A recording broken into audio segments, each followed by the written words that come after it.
and the yard trash division. So we're doing a lot in public works to take care of our community. That pretty much rounds up a little bit about what we are, what we do. Great. Sarah, would you provide a self-introduction? Tell us a little bit about your community and what public works looks like in your community. Certainly. Thanks for having me. I am Sarah Mark. I am the interim fleet manager from the city of Moline, Illinois. Our community consists of about 43,000 residents. Public works here is about 12 divisions. We've got everything from the water treatment facilities to the water plant, water distribution, streets, sanitation, engineering. We've got a traffic division, building and code enforcement, fleet maintenance, and facility maintenance, as well as parks, and we pretty much help out wherever we're needed. Great. Carlos, can you provide a self-introduction and tell us a little bit about public works in your community? Carlos, you're still muted.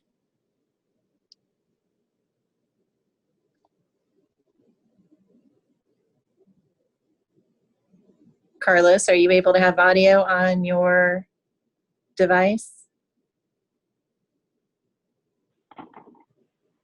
There you are. Can you hear me now? I can hear you now. Excellent. Hello. Yeah. My name is Carlos Osterot. I'm fleet manager for the city of Medicine Hat. So basically, we have 60,000 people living in our community, and public works takes care of roads, the grounds, and any other, traffic designed means of transportation. We have about 300 pieces of equipment, from heavy equipment, light trucks, specialized equipment. And we shared our services with the gas distribution, power distribution, and electric distribution system. So we have to work together to manage linear assets, GIS, and other systems. So we have a centralized fleet, although we work as a coordinated team to deliver shared services to the community here in Medicine Hat. Thank you. Great. Well, here at the City of Parkville, Public Works looks a little bit similar to some of the other public works organizations around. We have typical public works, a street and storm. We do have a wastewater treatment plant and 6 lift stations. We also have parks. Parks is something unique that we have under our public works. We have a nature sanctuary as well as 200 acres of riverfront parks. So we do have challenges every day depending on what utility breaks and what flooding happens in the park. So it's always an adventure, and we definitely need our fleet services there to assist us with every bit of public works. So now I kind of want to dive a little bit deeper into each of the fleet. I know Carlos gave us a little bit of a glimpse into his, so tell us a little bit more, Carlos, about your fleet maintenance operations. So how many employees do you have? What does a typical day look like for your staff? Do you have separate mechanics?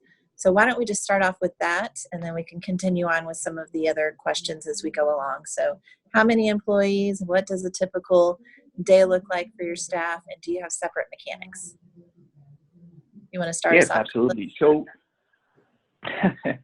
so we have a department of fleet services who takes care of all vehicles and equipment across the city. So across the city, we have about 1,000 pieces of equipment, and that's public works, fire, police, parks and recreation, power distribution, electrical, and so on, right?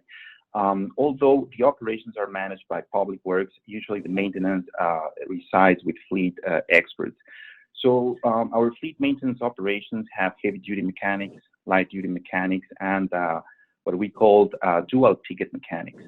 And this combination allows us to maintain a number of, hybrid vehicles and pieces of equipment, just because technologies are changing all the time. Now, also, we have even technicians that have electronics and mechatronics designations, and that's very important, especially because of all the new systems that we are getting for CNG, natural gas, and electric.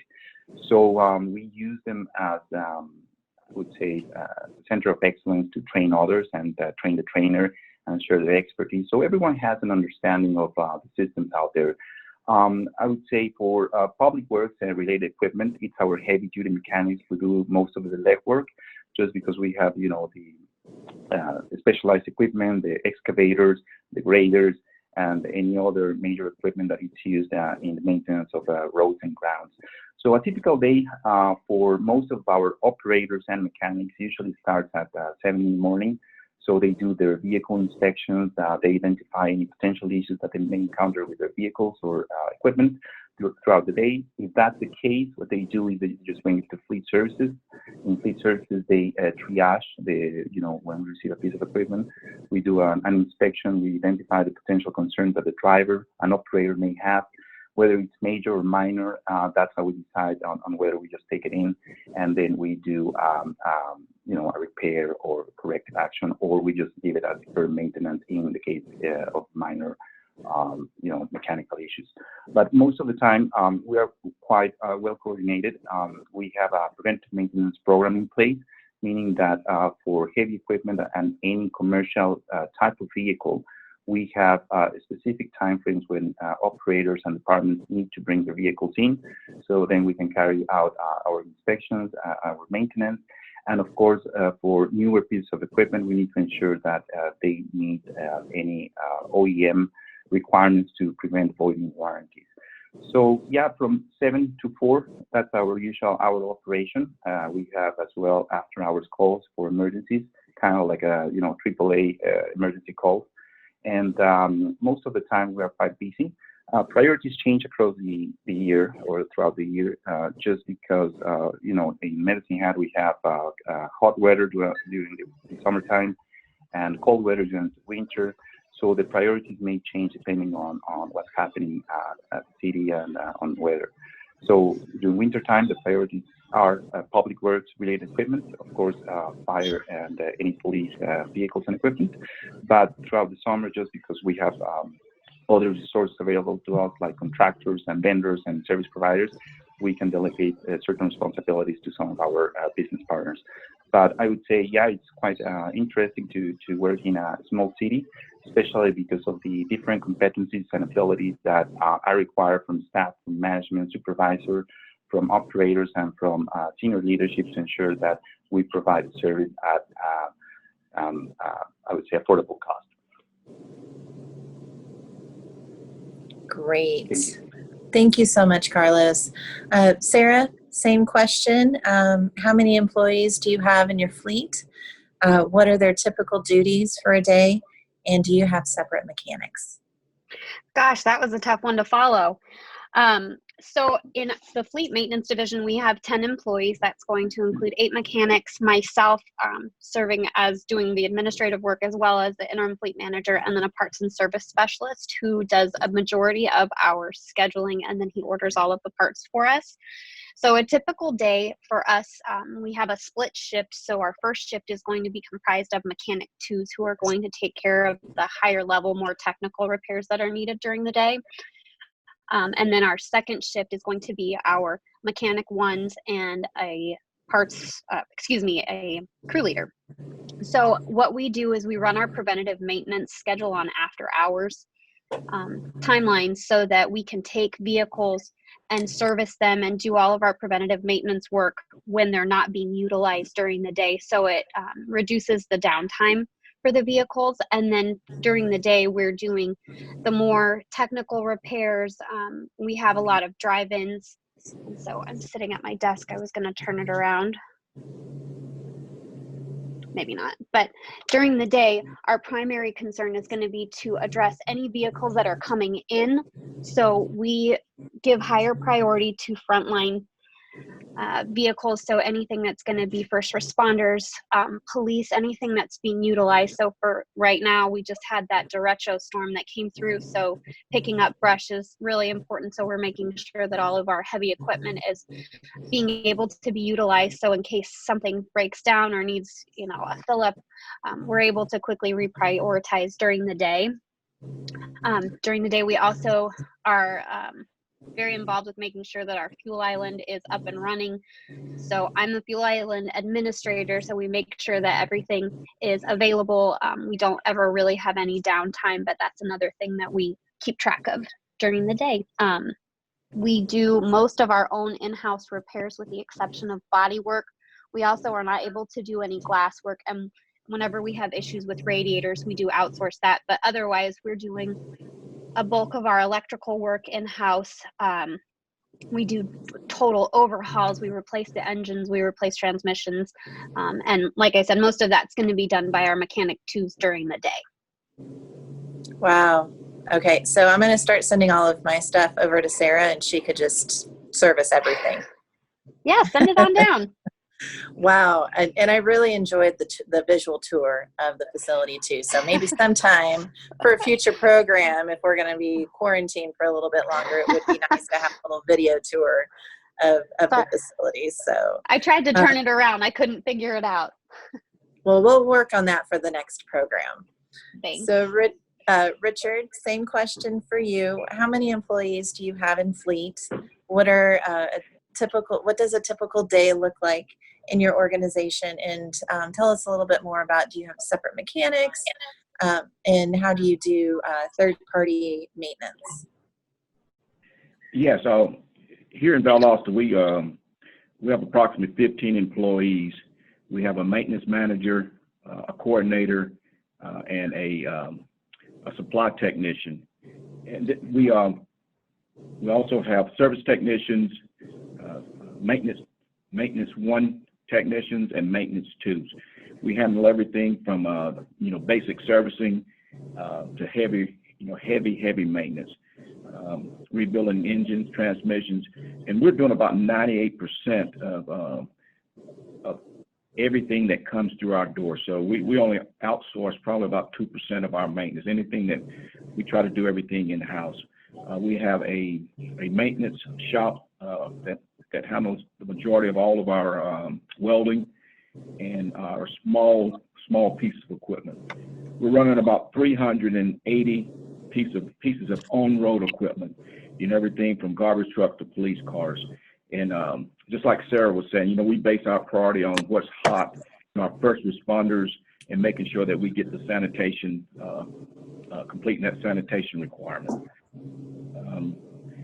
Our maintenance, we have a very solid training program. We do, we seek qualified maintenance technicians, but we pull them from the servicing line, and we cross-train them. Have a good program where we rotate them monthly, where they get to pick an area of their liking, whether they want to work in the welding shop or they want to work with a maintenance 2 or maintenance 1 to get some of that upgrade qualification training.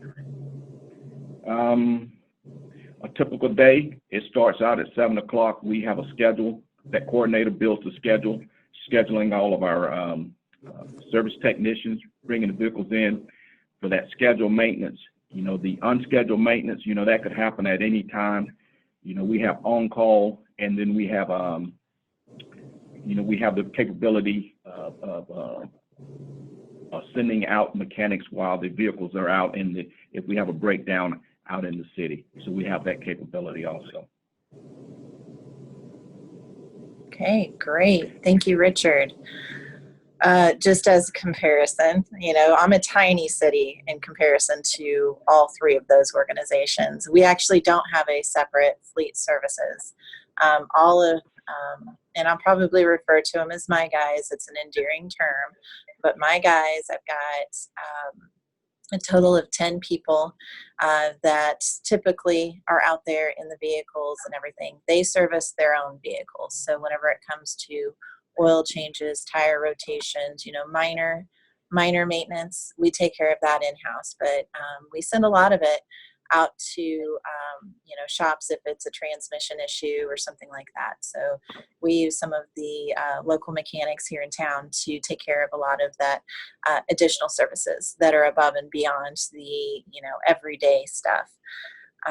Unfortunately, and we have, a police department. They take care of their own stuff. So they send all of their cars out for an oil change to the same mechanics that we use for the heavy duty stuff.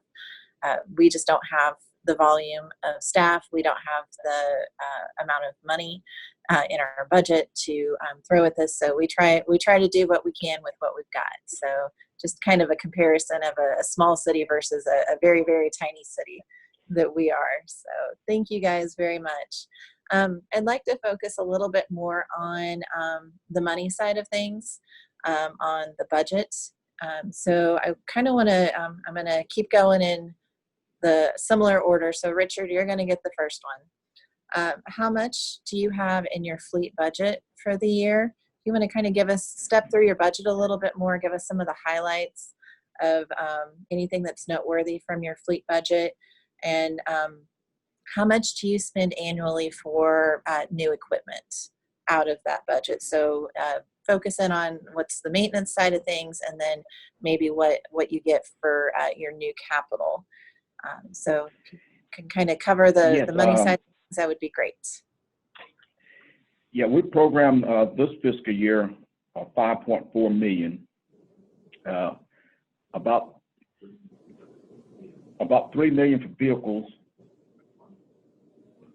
1.4 for fuel. So we're sitting, that pretty much wraps it up. But like and the other is just salaries and maintenance, overhead, the overhead cost. But about 5.4 million, that's what we allocated for 21. A big portion of it, as you can tell, is vehicle equipment. During the recession, and we still have a lot of older equipment that we still, some of our equipment is, sitting at about 18 years of age, and we're slowly get some of that equipment. It's still functional. It does what we need it to do. But over the last several years, we've been able to increase our spending and bringing in new equipment. And we do a lot. We mainly purchase. We do some lease to own, but mainly we purchase all of our equipment. Okay, great. Sarah, same question. Why don't you give us a little bit of an idea of the money side of things for your community? Sure. So just looking through this year's budget that was adopted, not including the reductions that we've had to make due to the COVID situation, our overall budget for last year between the operational and the vehicle replacement side was 4.4 million. Looking through the last 5 years, or excuse me, from 2020 through the next 4 years, the average that we're showing for vehicle replacements is going to be about 1.3 million. Some years are going to be higher, others will be lower, just depending on what needs to be replaced. We've had to get fairly creative with what we're going to be replacing and how we're going to be extending the lives coming up in these next couple of years, trying to rebound from the economic situation that we're facing right now. Some unique features of our fleet. I know a lot of people do this, but we use swap load or hook lift systems on the back of our larger vehicles so that we're able to swap out the back. So one day it's a garbage truck, the next day it's going to be a flatbed, the next day it's a V-box or a salt spreader. So what's nice about that is that we're able to spend a little bit more money up front getting the vehicle ready, but then we're able to utilize it more thoroughly and year round, as opposed to having something that's dedicated and then it just sits. So that's something that I still think is unique, even though a lot of people do it. It's been really beneficial for us because we do get more bang for our buck that way. Okay, great. And Carlos, same question. Give us an idea of what your budget looks like for maintenance and for new purchases each year. Sure. So right now we have about $3 million in operating budget and about $10 million in capital budget. Now, this is something very peculiar for a municipality our size. And the reason why is because we are located in South Alberta, where there's lots of oil and gas. This municipality owns its own oil resources, its own gas resources, has its own power plant. So pretty much there's, I would say, a stream of revenues that justify a more robust capital replacement program. And this is a capital replacement program that is spread in a 3-year period of time. So we usually tend to replace high-use, I would say, vehicles and equipment related to these operations. So we have a triage of a value stream, meaning that depending on the type of operations, depending on the operation that delivers a service or a need, and how much revenues are we getting from it, is the type of equipment that we need. Yes, we have in a couple of vehicles and equipment a long life cycle, like fire trucks or any refuse trucks. Usually those are just 10 years, and fire trucks 20 years. Right now, there has been some opportunities of having a more resilient replacement program, and the reason why is not just because of technologies, but as well because operations change. So rather than just concentrating in our own fleet world, always our recommendation is to make sure that we follow operations and what the best practices and what savings they can achieve by improving their efficiencies while doing the work. So pretty much we see ourselves as service providers, and that's why we see opportunities to have, I would say, a shorter period of time where the units are in place, just because if operations change and we have an old piece of equipment, that's not going to work for them. So I prefer to be more innovative in that regard, and operations have seen this as an opportunity to even improve their own way of doing things, and that's the reason how we have been able to leverage this value purpose to council and getting their support. And we have seen a lot of positive attitudes, not only from senior leadership, but as well operators, managers, because now they see that we are kind of like working together, like in supply chain, where we have to coordinate efforts. It's not just about one department or the other. It's about what we do to deliver value to the community. So based on our capital replacement program, so we have RFPs, we have our competitive methodologies out there that help us to achieve economies of scale. In some cases, when we have, let's say, buses, we would like to buy them in bulk with deferred deliveries, meaning that we have a delivery of, let's say, 12 buses within 3 years.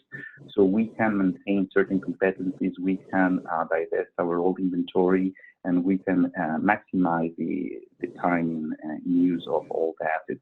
But again, our approach has been no longer than 10 years for most of the equipment. The only exception is anything that is fire-related equipment. We are finding some opportunities in doing some overhauls, but again, technologies are becoming more resilient, and the vehicles can last longer. And usually we can work some agreements with vehicle vendors and other equipment manufacturers that give us preferential prices if we do the replacement of certain types of equipment at short intervals. So I think it's, I would say it's a combined strategy. It doesn't work for all the departments, so we have to say that. Let's say for parks and recreation, I can have a 20-year life cycle for an old truck. But for anything that is essential services, anything that generates revenue, anything that is related to technological changes, we try to keep within a short period of life, like 5 years or 4 years, or after OEM recommendation. Thank you. Okay, great. There was a question that came in, I guess, for me. What does my fleet look like? I guess the one big thing that we have in our fleet is our trucks. And just like Sarah had mentioned, the versatility in our equipment is key. So we purchase a 1-ton pickup truck every year, and we kind of rotate that through the fleet. That's something that we started doing about 5 years ago. Is we started seeing that a lot of our trucks were, starting to deteriorate. So we purchase one truck each year, and we rotate it through the fleet. That truck is our mule. We do a lot with that truck. We put our salt and sand, the spreaders on there. We put the snow plows on there. We use that for everyday work. We have trailers that we attach to it. We haul our mowers. We haul, pretty much everything. So that is our workhorse for and our star of our fleet. We only have a handful of mowers, handful of tractors. We've got a couple of backhoes.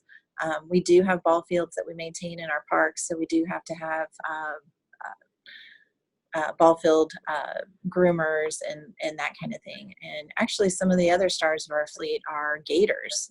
They're glorified golf carts that we can drive around in certain parts of our parks to get to maybe some of those hard to get reaches on trails and such. So we've got a good variety of fleet. We try to maintain it to the best of our ability.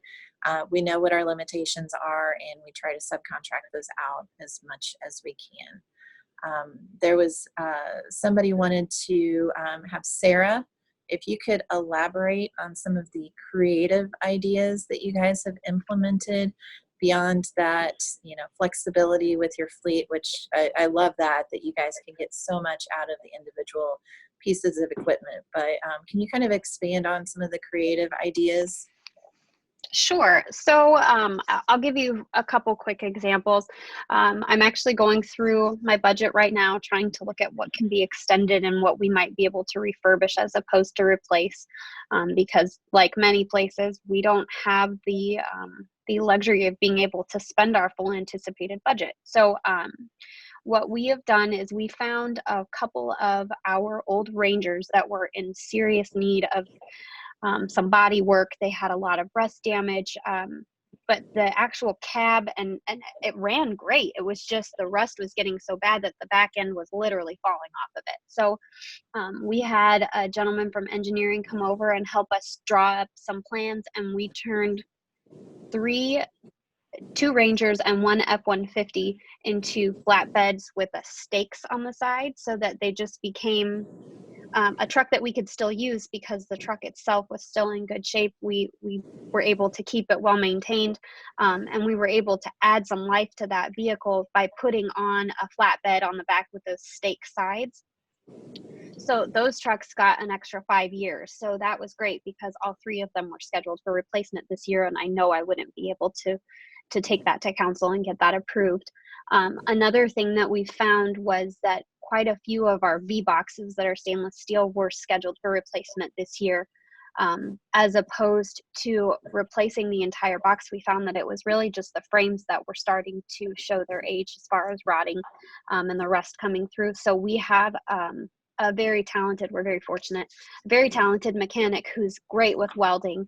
And so he's actually building new frames so that we don't have to go out and spend $20,000 on a new V-box, because there's nothing wrong with the actual box itself. It was just the frame that it was sitting on.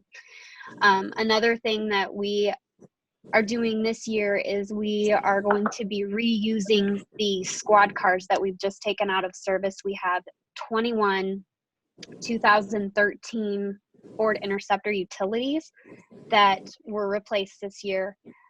So instead of turning around and selling them like we would normally do, I'm looking through the fleet and finding places where we might be able to utilize them. So instead of purchasing new vehicles for some of our inspectors who may have been due this year, we can use those old squad cars because they're not in such an extreme capacity anymore. They're not going to be hot seated. They're not going to be idling 67% of the times. And so some of those vehicles that are only getting, maybe 6,000 to 10,000 miles a year, we're going to be able to take those squad cars and just reuse them in a different application. So we don't have to go out and buy new vehicles this year. So it's really going to give us maybe another 5 years of life.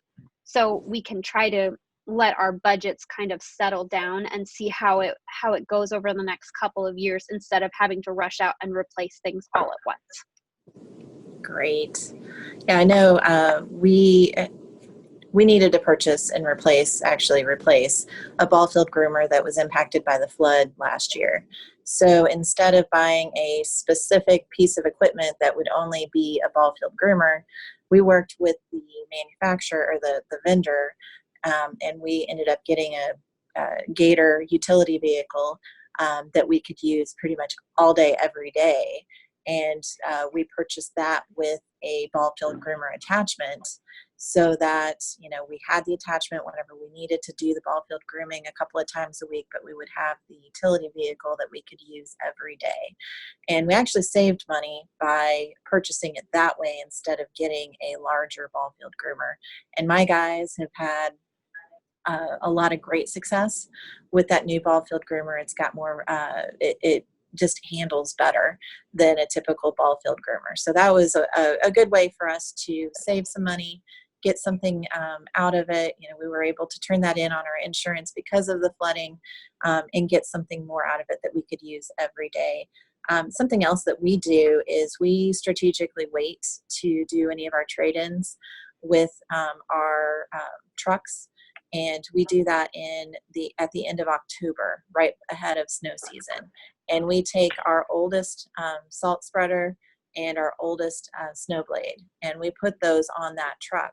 And we seem to get a lot of money out of our trucks, strategically waiting until right before snow season and putting it with the snow utilities.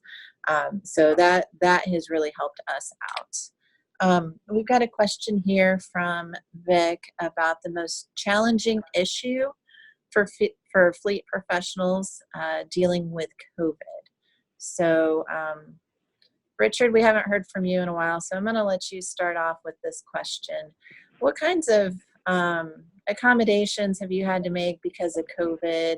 Have you had any issues? I'm assuming this is, PPE related, and then also, you may have some people that are out of work for a while because they may have tested positive for COVID, or somebody that they love has come up with COVID and they have to be off work. So Richard, can you kind of cover what kind of effect COVID has had on fleet operations? Well, initially, when COVID-19 kicked off, just like most people, we was not prepared. But, just making sure that we separated our people. So what we did initially, most of our vehicles, our sanitation trucks, we put in dividers, making sure that there was no contact between individuals in the same vehicle. Then also, if we had the equipment, we put, it was mandated that only one individual was in that vehicle. That put a strain across the board, having that many vehicles out on the route. We discontinued our curbside recycling, and our recycling, we went to drop-off sites. Then, we had already plussed up some of our heavy equipment operators were, our claw truck operators. So we had that manpower, we had that experience on board, but at sometimes, we were short. We would come in and we could potentially have 5 to 6 operators out with a quarantine or actually had the virus. So, our priorities, our number one priority for the most part was getting that sanitation out the route. And then after we took care of that, then we moved on to some of our, our other challenges. But, I think our biggest thing was, we removed 7 vehicles off the road and recycled them along drop sites, and we put those bodies in other areas to help us get through, and has been continuing to help us get through this pandemic. So that was some of the things that we did. We just overall set our priorities, make sure that we had our priorities, and then we revamped some of our processes. And a lot of pivoting. So good job with all of that. Carlos, we haven't heard from you for a while, so I'm going to engage you on this question as well. What kind of changes have you guys had to do in your organization to pivot from COVID? Sure. So I would say, at the beginning, as everybody else has mentioned, so it was a surprise, and of course, it was just something new. But you mentioned something very important, and basically it's just one more item under health and safety. And we treat it as a PPE type of requirement with the mask, with the social distancing, sanitation and cleaning and disinfecting, and that's with our facilities folks. But usually once we got to know what the guidelines were about cleaning, sanitation, and disinfecting of specific areas, about the social distancing, everyone was pretty on board, and we didn't have any issues there. The only thing that we had to change, and we had to recognize that, is because at the beginning of COVID, most of our admin staff was working from home, which again, being an operational guy and an engineer, So we were at the front line. So that created a little bit of resentment across the board. And I think it was not just on fleet or municipalities or certain organizations. I think even guys that are working at the post office or, USPS and all those places, they felt that way, right? That why essential services have to be here while other people are just working from home. So I would say there was the politics behind it, the unions, and one way what we, dealing with this matter was to make sure that we provided with the adequate pay, meaning that we could provide a differential pay for being at the front line. And I think what I saw is that a lot of mechanics and a lot of operators were there that, from the very beginning, because there's essential services, right? And essential services meant that all mechanics have to come to work, regardless of COVID or no COVID, they were there. So making sure that we rewarded, recognized them, and maintained them safe, that was a priority, right? Especially operators, right? Because they could bring vehicles that at that point, it was unknown whether COVID could be transmitted based on, certain areas that could be infected or not.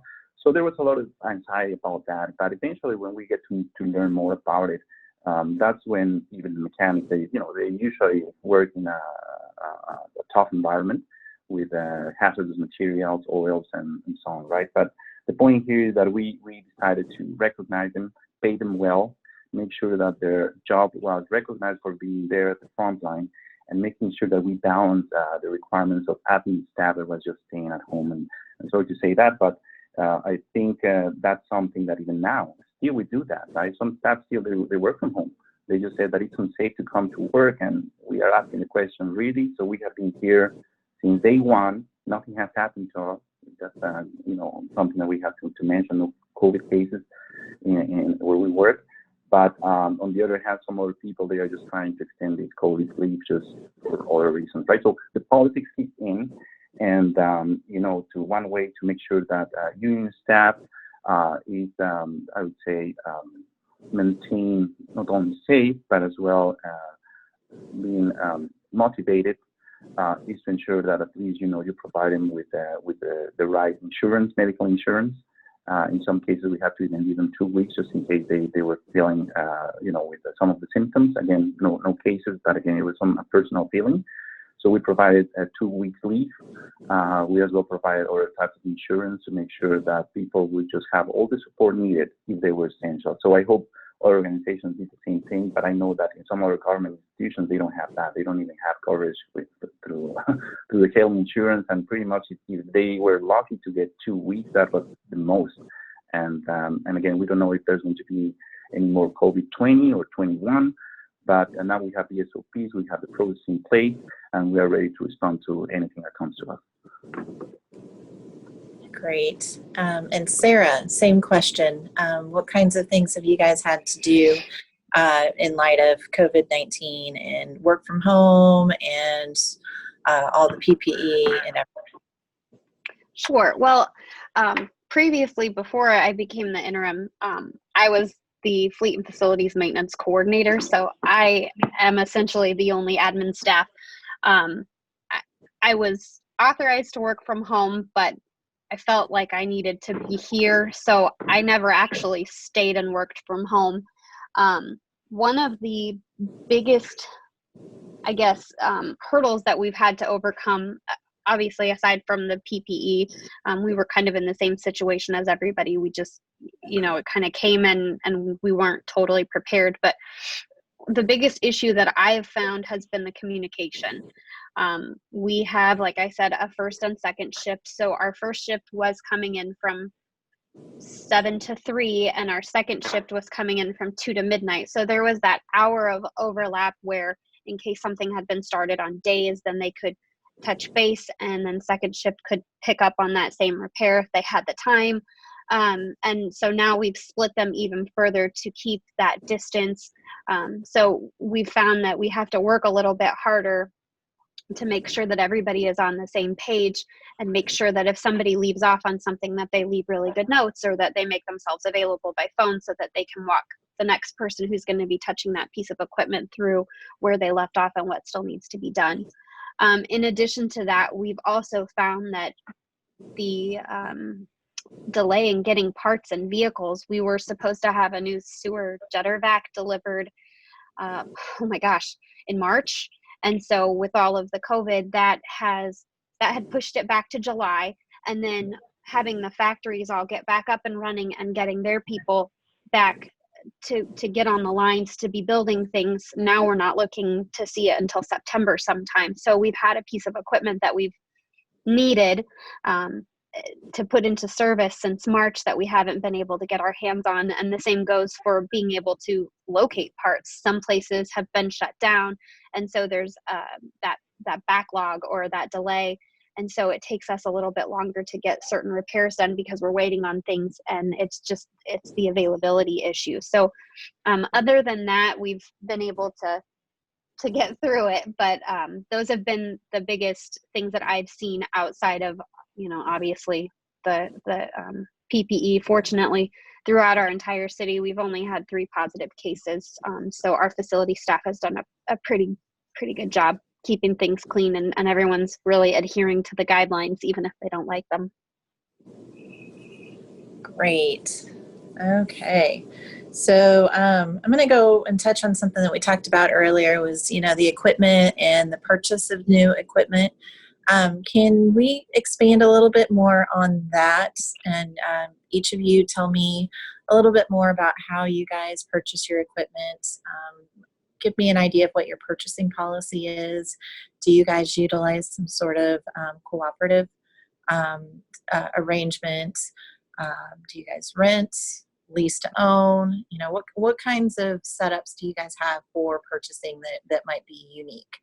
So I'm going to start off with Richard. We're going to get back in our order here. So Richard, do you want to start us off with giving us an idea of how you purchase your equipment? Yes, here in Valdosta, we pretty much it's open market. Our fleet maintenance manager, he drafted up the specifications. It goes to our purchasing agency, and we just plainly send it out to bid. The bids come back in. We make sure that the equipment meets the specifications that we've requested, and of course, we take it to council. Council approves it or not, and then we proceed to purchase that piece of equipment. Our goal is to, like I say, is to purchase because we want to maximize our use out of that equipment. And we're buying everything from garbage truck, dump trucks, mowers, tractors, police cars. So we want to make sure that whatever we get, we purchase it and make sure that it lasts. Okay, great. Sarah, do you want to give us an idea of how you guys purchase your equipment, if it's a right-out purchase like Richard, or is there any other creative ways that maybe you guys can, prolong the payment, the massive payment for some of these heavy equipment? Well, since I've been here, which has been almost 10 years, we've never gone through any lease agreements or rented or done anything like that. Unfortunately, we do have to cut the big checks. We do purchase all of our equipment. We go through whichever is going to be the most advantageous for the city. So whether we do bidding or requests for proposals, it's just going to depend on the type of equipment that we're looking for. So today I'll have my first meeting to start putting together specifications for a fire truck. I know that we have done cooperative joint purchases with other cities before where we've jumped onto their contracts if we can, something that's pre-negotiated. We do utilize Sourcewell, so that's a really good avenue to go down. Those are already pre-negotiated, approved, pricing's already set up for you. So if you haven't had a chance to look into Sourcewell, I think that it's a really great place to start, especially looking for something that's, we even have our elevator contracts on there. So there's something for everybody, and there's no specific size of municipality or township that you just have to be a member, and I'm pretty sure you just fill out the information for it. So that's another place that we utilize for our purchasing, but that's pretty much how we do it. Yeah, we've got something similar here that is database that for any of our purchases, any of our bidding, any of our projects or whatever, you just put it out there and it gets out to the masses. So that's Mhm. really helpful. So Carlos, tell us a little bit about how you guys purchase your equipment, and do you do anything creative to make your money stretch? Sure. So this program, the Vehicle and Equipment Replacement Program, relates to our chargeback system and as well to specifications and operational needs. So before even we purchase anything new or we budget for it, we have to understand that, in our case, we have what is called a fleet reserve, and that's where most of the money that comes back from the chargeback system, that's when we charge for the equipment, for maintenance, and other items, and as well for future upgrades. That's something that, again, from an accounting perspective, most of the accounting that I have seen in other municipalities, that they just account for replacing the same vehicle with no really upgrades in equipment or any other technological add-ons, which that causes a little bit of a fluke, right? Because when the time comes to replace that vehicle, then they are short of money. So the point here is that, so coming back to that chargeback strategy, so then we revise how much money the department raised over the life cycle of the previous asset.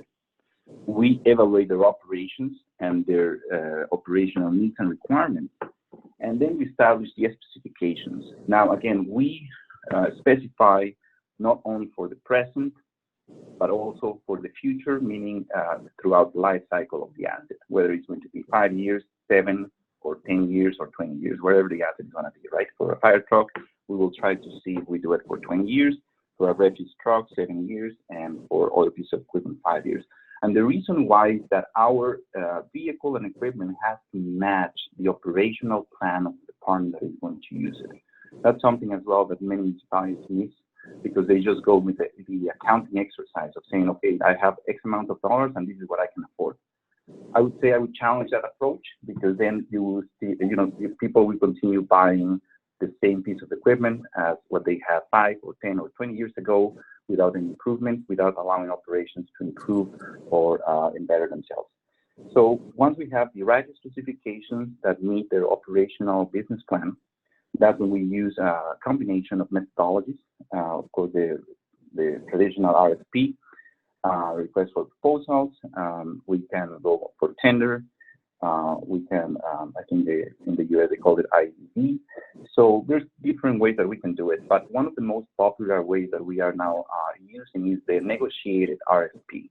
That's a variant of the traditional RFP, because we can negotiate with the vendor not only the purchase of the piece of equipment, but also the supply of parts, any guarantee that they provide that piece of vehicle equipment, and we can ensure that we will have the support throughout the life cycle of that asset, meaning that, okay, so we commit ourselves to buy this asset, and we make sure that in the contract is that you will provide the parts and anything that we need throughout this period of time. So that's what we did with our CNG refuse trucks. They are CNG powered. So they are very specific. They are unique. They were custom made. And we had to make sure that the vehicle manufacturer and the company who manufactured the boxes was going to give us that support. Otherwise, we would have just to go into a different system right there, where we will have just to have some money back for not having that support.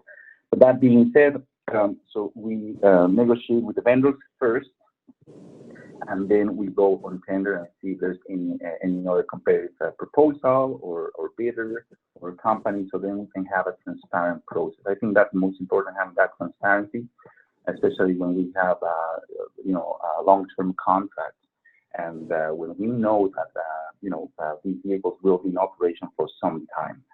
So we need to make sure that we close the loop. We have preferred vendors, preferred bidders. We invite sometimes as well manufacturers that we would like them to provide some solutions. So again, request for proposals and any other methodologies available through our procurement system.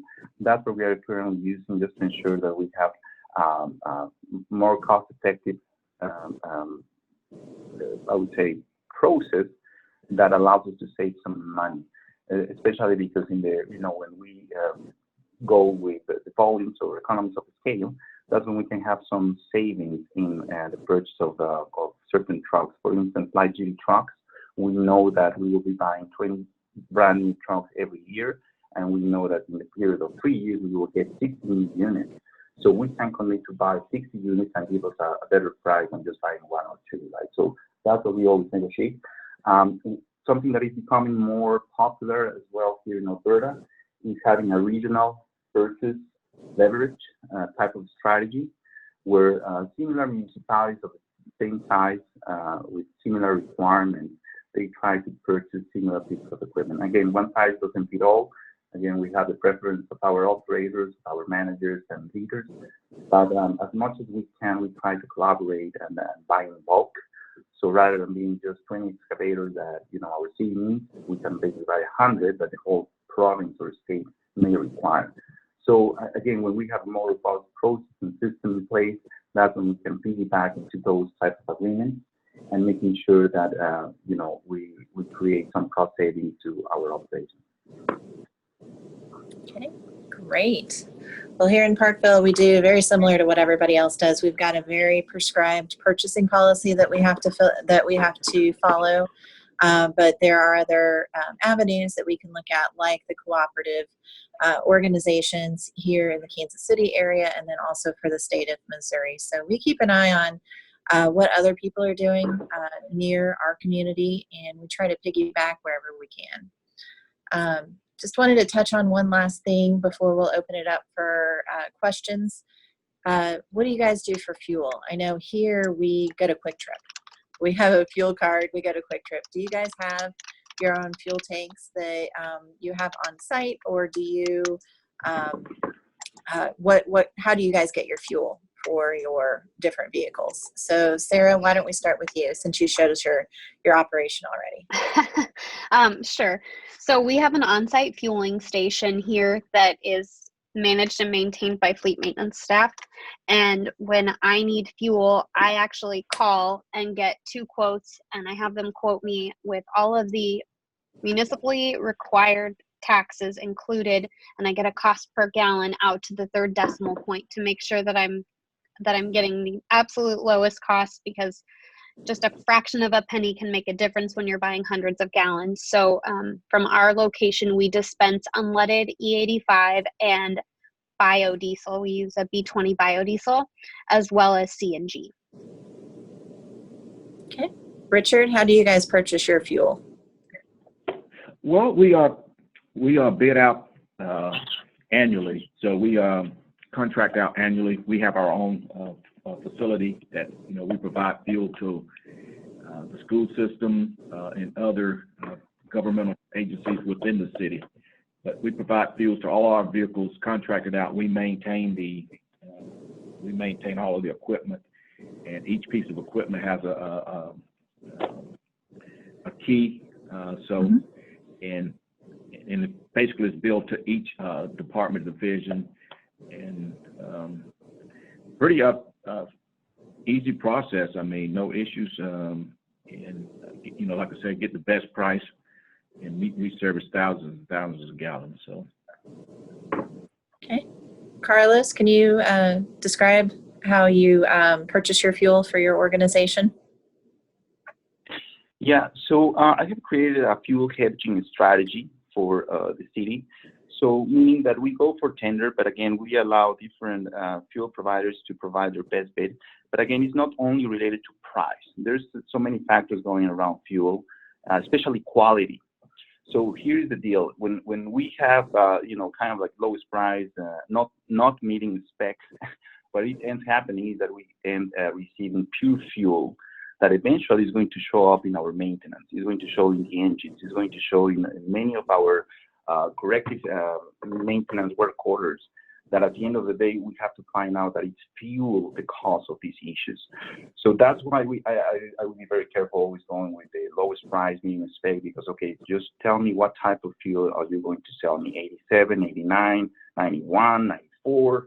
We need to know the grade. And again, the quality assurance is so important. quality assurance from the tank, from the point of delivery to the point that that fuel gets into our reservoir. So we have external reservoir where we have our gasoline, diesel, we have our CNG as well as station. And so these are factors that as well we try to get into the root cause of what is causing a higher maintenance in certain engines. And again, coming back and transfer those costs of additional maintenance to the fuel provider, especially if in the contract was mentioned a specific type of fuel with specific, levels of, minerals or sodium, potassium, or whatever it is in there, because this is affecting our operations. And again, we have seen that when we raise these issues to the fuel supplier, they are surprised, right? Because people don't think that way usually. But as we have had this company for 5 or I would say close to 6 years, they have become better. They know that we are kind of like a special customer with specific needs, so they make sure that upon the delivery of their fuel to our tanks, it meets the quality. And we conduct periodic audits, making sure as well, the fuel is not only at the point of receiving it, but at the point of using it. So then we have other controls for distributing that fuel across the organization through fuel cards and so on, right? But that's a very interesting topic that you touched. Great. Well, thank you very much. We're at 1 o'clock right now. Hopefully we can stay on for a couple more minutes in case there's any questions, but I did want to go ahead and wrap up the panel discussion. Those are all the prepared questions that we had for the panel. I just wanted to say thank you very much to our panelists, Richard, Sarah, and Carlos. You guys have been wonderful. I'm glad that we had this opportunity to speak to you guys about how we can do big things with our small fleet. So, Matt, did you have anything you'd like to add at this point? I do, Allison. Thank you very much. And I will reiterate the content in this program was excellent. Once again, 2 months in a row for the SCRC Perspective on series that will run through next July. I will put my email in the chat window, which I just did. And if you have any questions for the panelists, send them my way if you didn't get them answered today, and I can forward those over and hopefully get you the assistance that you're looking for. Also, if you are interested in joining the Fleet Info Now community, shoot me your email and I will get you connected with that resource. It's a great resource for questions with professionals like this that are interested or involved in fleet. So I can definitely get you hooked up or send you more information on that community. We do need to wrap up, unfortunately. If you have any questions, send me an email. And don't miss the certificate program that is later this month, as well as the Fleet Happy Hour, another great resource to talk to others involved in fleet and members of the Fleet Management Committee. I don't have anything else. Allison, do you have anything before we leave? Our next, we will be hosting the Small Cities, Rural Communities panel discussions every month for the next 10 more months. So our next one is going to be the first Wednesday of next month, whatever that date is, and we're going to be featuring winter maintenance. So tune in next month on Wednesday, same time, same channel, and listen to our discussion on winter maintenance. And we look forward to seeing you guys in the coming months. Thank you very much. All right, very good, Allison. Thank you all for joining today, and I hope to see you next month. Bye, everyone.